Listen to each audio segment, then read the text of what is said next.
By far the most common way of treating pyometra is surgical treatment. By far the most cases are treated surgically, but medical management is something that people are increasingly considering.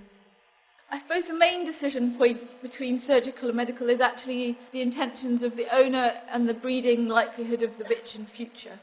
So if you're presented with a bitch who is not going to be bred from, then actually really surgical management of pyometra is almost always the way to go. So really that decision between surgical and medical is primarily for situations where the owner maybe is considering breeding from the bitch in future, so a reproductively valuable bitch. So there are lots of different recipes out there for how you might medically manage a pyometra, and I'm not going to go through them in detail because I've given you some links at the end which will point you in that direction.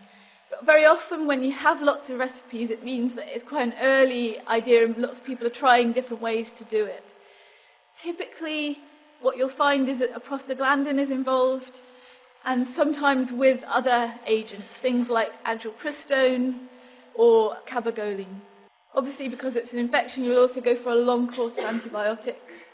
And there have been some reports of using alisin on its own, agilpristone on its own. So the thing you need to remember that prostaglandins in dogs cause quite a lot of adverse effects. They cause panting, they can cause vomiting. Dogs can be quite ill through dosing with prostaglandins.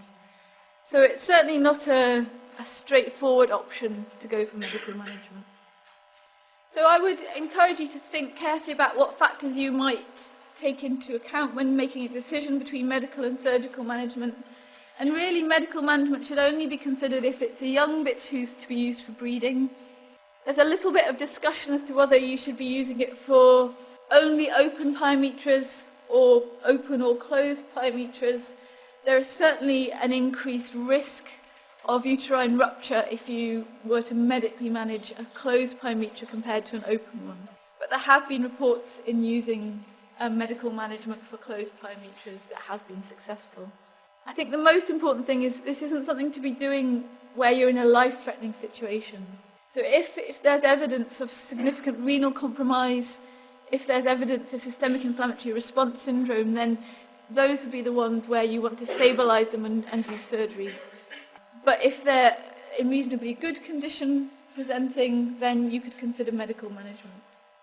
Again, if you're on your scanner seeing a really irregular uterine wall with lots of cystic areas, that would suggest to me that actually the chances of this recurring is very high, and it's pretty high anyway, and the chances of a fertile mating are relatively low. So in those situations I would be encouraging the owner to consider surgery. And also in some situations, if you're presented with a bitch with, for example, a serious bleeding disorder or issues with wound healing, and you're thinking you're wanting to avoid surgical management completely, then you may decide to use medical management. The success rate for medically managed cases who have been selected on this basis is quite high. But obviously this is already, we're selecting the ones who are most likely to do well anyway. About 90% of cases will recover after 2 cycles of treatment, but only around about half or just over half will go on to have reproductive success. And the general advice is once you've had that litter, then you should be advising a spay because this will most likely recur, the pyometra will likely recur. I'm just going to briefly talk to you about juvenile vaginitis. This is really quite common. And it's one of the things when I've been working with students at PDSA, it's easily confused with pyometra. So juvenile vaginitis is quite a common problem, and it's a problem of prepubertal bitches, so before the first season. And they will quite often present with the vulva inflamed and a small amount of purulent discharge. So it can be quite easy to panic and think, she's only 7 or 8 weeks old, but actually she's already got pyometra, and that's often what the situation you're presented with. In fact, this is very often a juvenile vaginitis. And if you take a vaginal cytology, you'll find lots of neutrophils there, but actually it's a relatively mild and self-limiting condition, so the inflammation is limited to the vagina itself rather than within the uterus. With mild cases, actually, sometimes no treatment is required. Quite often, once they've had their first season, it will resolve on its own, and that's very often what we advise owners. Obviously, if she's particularly badly affected by it, particularly uncomfortable, you could consider medical management, and in that case very often we will use a broad spectrum antibiotic or based on culture and sensitivity results. So it's mainly something to be aware of if you're getting a situation where you've got a prepubertal bitch coming with a vaginal discharge. This is much more likely to be of juvenile vaginitis than a pyometra. The other thing to talk about, which is a relatively high-stakes situation, is ovarian remnant syndrome. So this is a situation where ovarian tissue, often quite a small amount of ovarian tissue, has been left behind after a spay. And what happens if you leave even a small amount of tissue behind is that the bitch will show estrous behaviour, and she'll be attractive to males and she'll show that sort of cycling behaviour.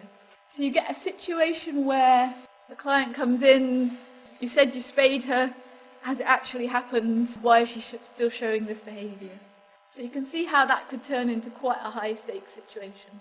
So can you think of any differentials for a bitch coming in who's been spayed, or we think she's been spayed, but she's showing being attractive to males? Males are sniffing around. Can you think of any other causes of that? Neoplasia? Yeah. So whether you're thinking about maybe neoplasia within the tract itself or granulosa cell tumour or something like that. Yeah. I think there are a couple of important rule-outs for this, as well as neoplasia, and anal sac disease, anal gland infections, and cystitis, urinary tract infections can both cause some signs, particularly male dogs, to sniff around the back end.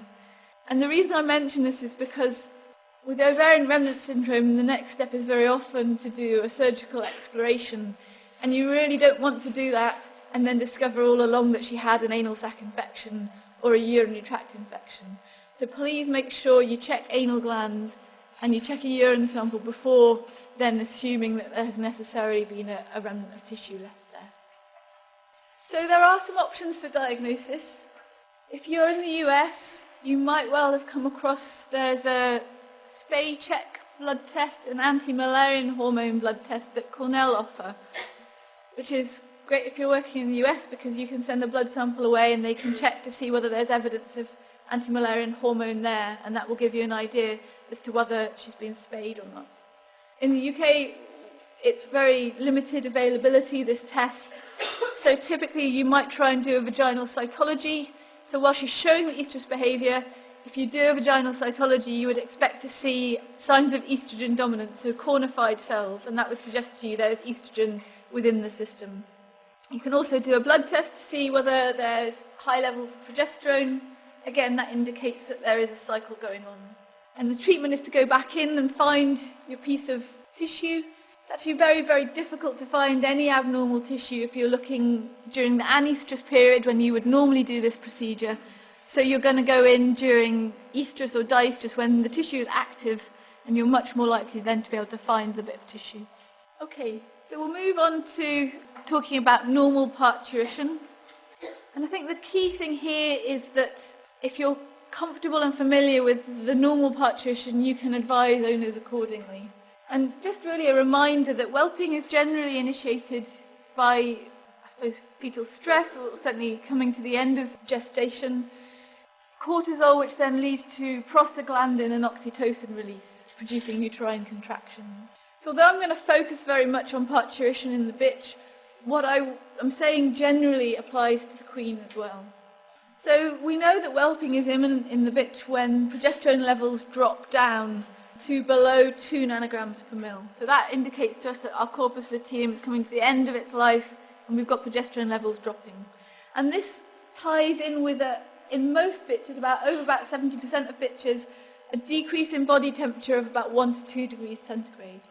So you may well have a situation where owners are monitoring the body temperature at home, plotting it each day, and then they notice that 1 to 2 degrees dip in body temperature. The timing is pretty standard. It doesn't vary very much. So if you know when your LH surge has happened, it's 64 to 66 days from the LH surge, or 56 to 58 days from your cytological diestrus. So this is when you start to see the cytological signs of diestrus. But as we've talked about, we don't always have that information about the LH surge. So that can make some of our decision making a little bit difficult. So the first stage of parturition This is when you have got uterine contractions occurring but no abdominal contractions. And so there's not often lots to see. This stage can last for typically 6 to 12 hours, but actually it can go for up to 24 hours. And although inside the uterus is contracting and the cervix is beginning to dilate, in fact you don't see very much externally. Most of the changes are behavioural. Very often they may go off food or vomit. They can hide or nest. They'll often be quite restless. And occasionally you'll see panting sort of behaviours. So often the owner knows something's not quite right. They can tell that something's changed, but someone who doesn't know the bitch well perhaps won't.